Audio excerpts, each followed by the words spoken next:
আবু জাহেল ঘোষণা দিল, খবরদার, হজের মৌসুম, হাজী সাহেবরা গোটা বিশ্ব থেকে আসবে, আমার দলের কর্মীরা তোরা যেটা করবি সেটা হচ্ছে হাজীদের কাছে যে বলবি মক্কায় নতুন এক পাগল আসছে, নতুন এক জাদুকর আসছে, নাম মুহাম্মদ।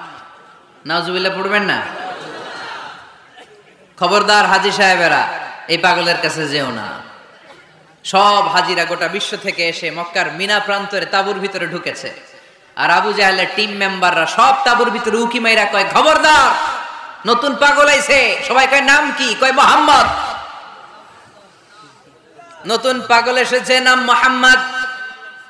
নতুন জাদুকর এসেছে, তার নাম মুহাম্মদ। খবরদার, তার কাছে যেও না, তার কথা শোনো না, শুনলে তোমরাও পাগল হয়ে যাবা, তোমরাও পাগল হয়ে যাবা। সে এত বড় জাদুকর, মুহাম্মদ সাল্লাল্লাহু আলাইহি ওয়াসাল্লাম এত বড় জাদুকর, তার জাদু দেখলে, তার কথা শুনলে হাজবেন্ড ওয়াইফের মধ্যে সম্পর্ক বিচ্ছিন্ন হয়ে যায়। সে এত বড় জাদুকর, তার কথা শুনলে বাবা আর ছেলের সম্পর্ক ছিন্ন হয়ে যায়। সে এত বড় জাদুকর, তার কথা শুনলে বন্ধু বন্ধু আলাদা হয়ে যায়।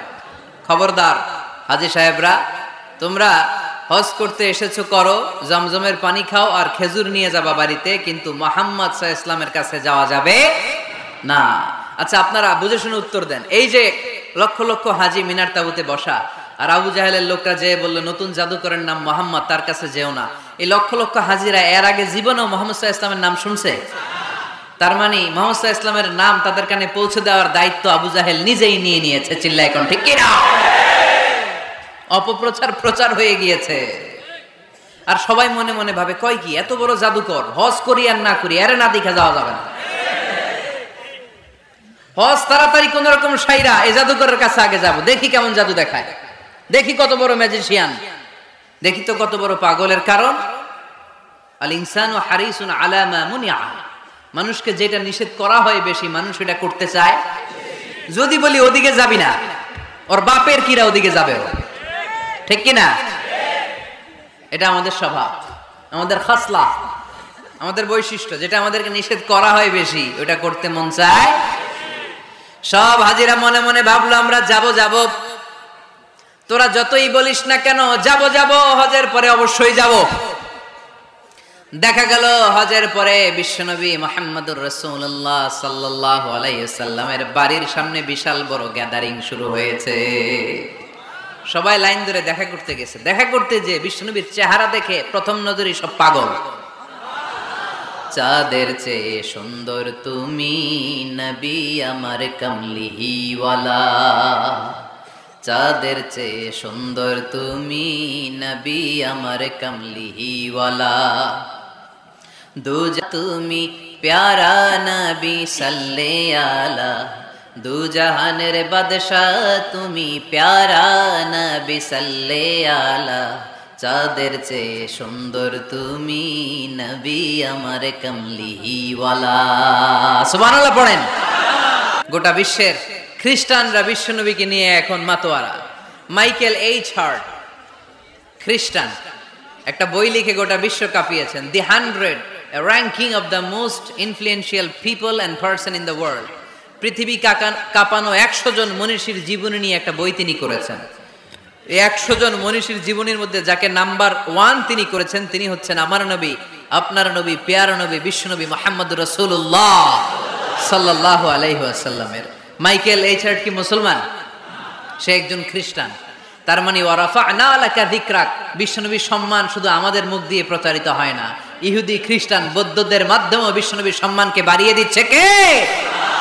I have studied him, the wonderful man, in my opinion far from being antichrist, and he must be called the savior of humanity.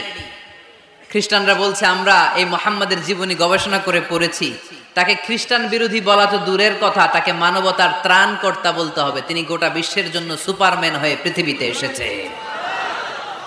As a father, as a teacher, as a lawgiver, as a lawmaker, Muhammad is the superman of the world.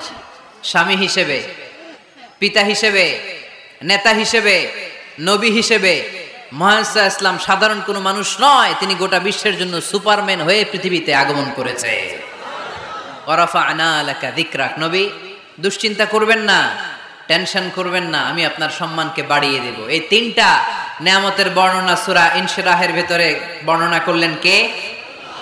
এরপরে রাব্বুল আলামিন বিশ্বনবীকে নেয়ামতের বর্ণনার ঘটনা শুনিয়ে বিশ্বনবীকে সান্ত্বনা বাণী শোনাচ্ছেন আর পড়ছেন, ফা ইন্না মাআল উসরি ইউসরান, ইন্না মাআল উসরি ইউসরা।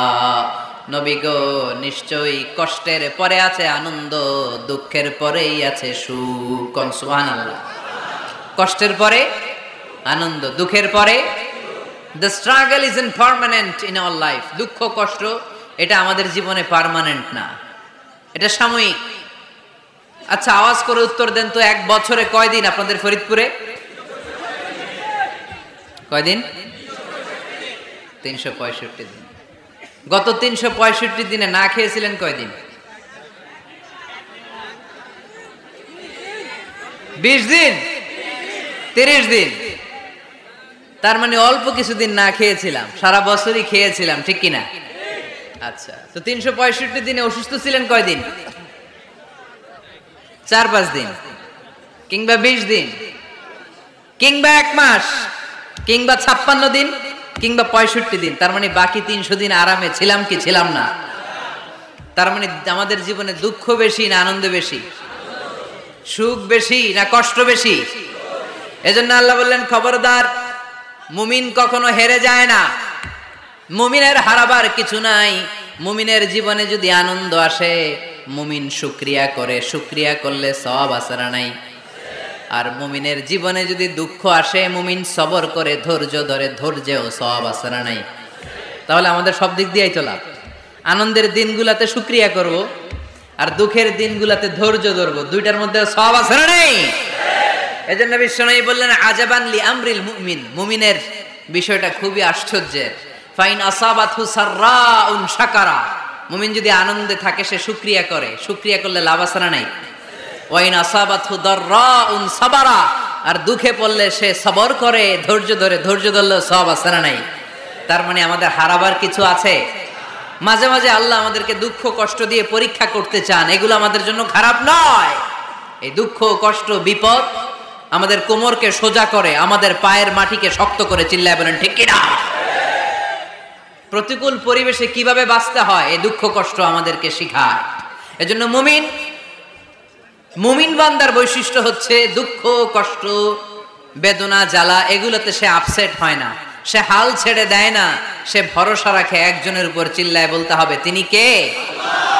কারণ মুমিন জানে রাত্রি যত গভীর হয়, অন্ধকার তমানিসা ভেদ করে সুবহে সাদিক হয়। মুমিন জানে গর্ভবতী নারীর পেটের ব্যথা যেই দিন বাড়তে থাকে, ওই দিনই নতুন মেহমান আগমনের সময় ঘনাতে থাকে। মুমিন জানে তার জীবনে দুঃখ কষ্ট বিপদ যত বাড়তে থাকে, সুখের দিন কাছে আসতে থাকে। এজন্য মুমিনের হারাবার কিছু নেই। ফা ইন্না মাআল উসরি ইউসরা, ইন্না মাআল উসরি ইউসরা। নবী হে, কষ্টের পরেই আছে আনন্দ, দুঃখের পরেই আছে সুখ। আপনি সমস্যায় পড়েছেন, ওই সমস্যার সমাধানও আছে না নাই? এই পৃথিবীতে এমন কোন সমস্যা আছে যেটা সমাধান নাই? কথা বলেন। সমস্যা তৈরি করেছে কে? আবার সমাধানও দিয়েছে কে? Allah doesn't create a lock without its key. Allah কখনো চাবি না বানাইয়া ওইটার তালা বানায় নাই। কথা কন। তালাও যেহেতু আছে, ওই তালার চাবিও বানিয়েছে কে? মা আনজালাল্লাহু দাআন ইল্লা আনজালাল্লাহু লাহু শিফা।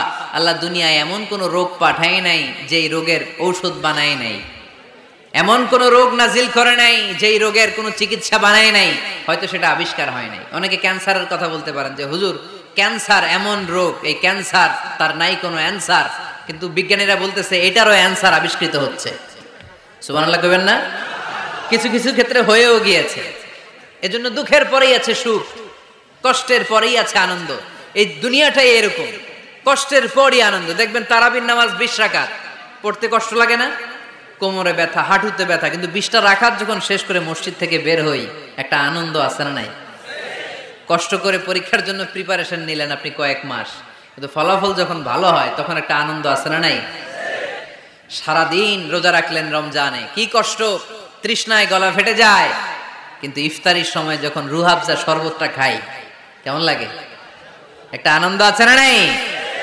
এজন্য আল্লাহ বললেন فإن مع العسر يسرا إن مع العسر يسرا। ও নবী, কষ্টের দিন মক্কায় অল্প কিছু দিন, মদিনাতে আনন্দের দিন অপেক্ষা করছে। আমাদের জীবনে যদি দুঃখ কষ্ট আসে আমরা ধৈর্য ধরবো, তাওয়াক্কুল করবো একজনের উপর, তিনি কে?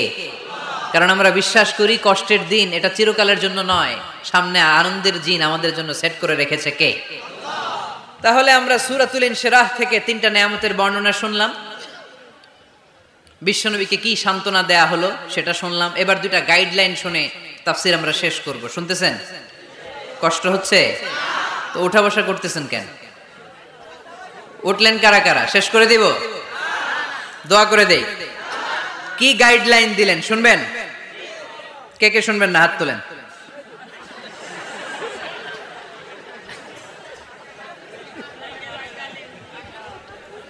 কষ্ট হইতেছে? গরম লাগতেছে না? আমিও ঘামতেছি আপনাদের সাথে সাথে। অনেক গ্যাদারিং হয়ে গেছে। আসেন আল্লাহর নামে 3টা তাকবীর দেই, তারপর কোন 2টা গাইডলাইন তিনি বিশ্বনবীকে দিলেন ওই নির্দেশনা বাণীটুকু শুনে আজকে আমরা বিদায় নিব। আওয়াজ করে পড়তে হবে লিল্লাহে তাকবীর, লিল্লাহে তাকবীর, লিল্লাহে তাকবীর। গাইডলাইন নাম্বার 1, ফাইদা ফারাগতা ফানসাব। নবী আপনি যখন অবসর হন আপনি ইবাদতে মশগুল হন। ফানসাব ফিল ইবাদা, তাফসীর ইবনে কাসিরে এসেছে আপনি ইবাদতে মশগুল হন যখন আপনি অবসর পান। অবসর আল্লাহর দেয়া বড় নেয়ামত, এটা বিশ্বাস করেন? অবসর কিন্তু নেয়ামত। আমরা অনেকেই অবসর সময়কে কাজে লাগাই না, কিন্তু অবসর চলে যাওয়ার পরে যখন ব্যস্ত হয়ে পড়ি তখন বলি হায় রে, অবসরটা যদি কাজে লাগাইতাম। পরীক্ষার পরে 3 মাস ছুটি ছিল, এই 3 মাস অবসরে যদি পড়তাম তাইলেই তো আজকে ভার্সিটিতে চান্স পেয়ে যেতাম, ঠিক কিনা? এজন্য বিশ্বনবীর আল্লাহ বললেন নবী ফাইদা ফারাগতা ফানসাব ওয়া ইলা রাব্বিকা ফারগাব। মাদানী জীবনে, মাক্কি জীবনে, দাওয়াতি কার্যক্রমের পরে, রাষ্ট্রীয় কার্যক্রমের পরে যখনই আপনি অবসর পাবেন তখনই আপনি ইবাদত করেন, তখনই বেশি বেশি আল্লাহর কাছে দোয়া করে। দোয়াটা খুব শক্তিশালী, কিন্তু আমরা অনেকে জানি না কি করে দোয়া করতে হয়। সিনসিয়ার দোয়া ইজ লাইক এ মিসাইল।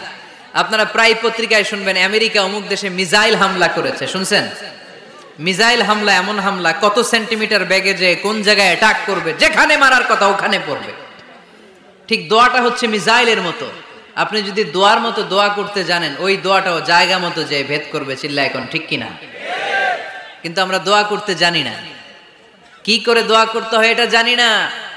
বিশ্বনবীকে আল্লাহ বললেন নবী ফাইদা ফারাগতা ফানসাব, যখন আপনি অবসর হবেন তখন আপনি দোয়া করেন, আল্লাহর কাছে চান। বেশি বেশি চাইলে খুশি হয় কে? তার মানে প্রথম ঘোষণা হলো ফাইদা ফারাগতা ফানসাব।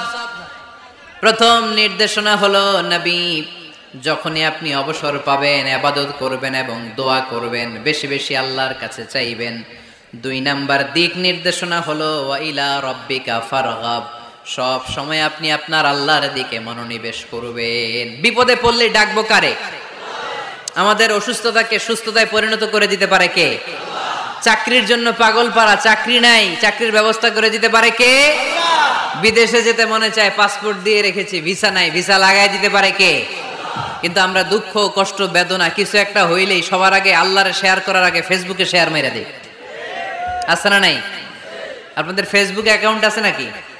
কার কার আছে দেখি?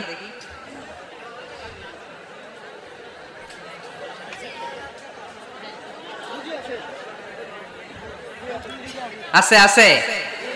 এটার জন্য আমরা ভালো কাজে লাগাই, ঠিক কিনা? আপনি চাইলেই এমন ভাবে ফেসবুক ফ্রেন্ড লিস্ট করতে পারেন যারা ভালো ভালো জিনিস শেয়ার করে, যারা মোটিভেশনাল জিনিস শেয়ার করে, ইসলামের পক্ষে কথা বলে। আপনার এক একটা শেয়ারে অনেকের জীবন বেঁচে যেতে পারে, ঠিক কিনা? একজন মুমূর্ষ রোগীকে বাঁচাতে রক্তের প্রয়োজন, রক্তের গ্রুপ এ পজিটিভ, যারা রক্ত দান করতে আগ্রহী তারা এই নাম্বারে যোগাযোগ করুন। ফেসবুকে মাঝে মাঝে এরকম নিউজ আসে না নাই? আপনি just you put down in share, শেয়ারের মধ্যে একটা পুট করে দিলেন, একটু শেয়ার মেরে দিলেন, ছড়িয়ে পড়লো হাজার হাজার ফেসবুক ফ্রেন্ডদের কাছে।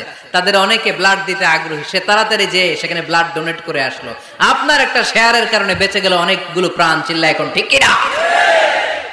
রক্তদানের মতো শ্রেষ্ঠ ইবাদত হতে পারে? আমরা মনে করি শুধু জিকিরি ইবাদত, আমরা মনে করি শুধু নামাজই ইবাদত। রক্তদান, এক ব্যাগ রক্ত থেকে অনেক মানুষকে বাঁচানো যায়। এর মধ্যে আছে হিমোগ্লোবিন, এর মধ্যে আছে প্লাটিলেট।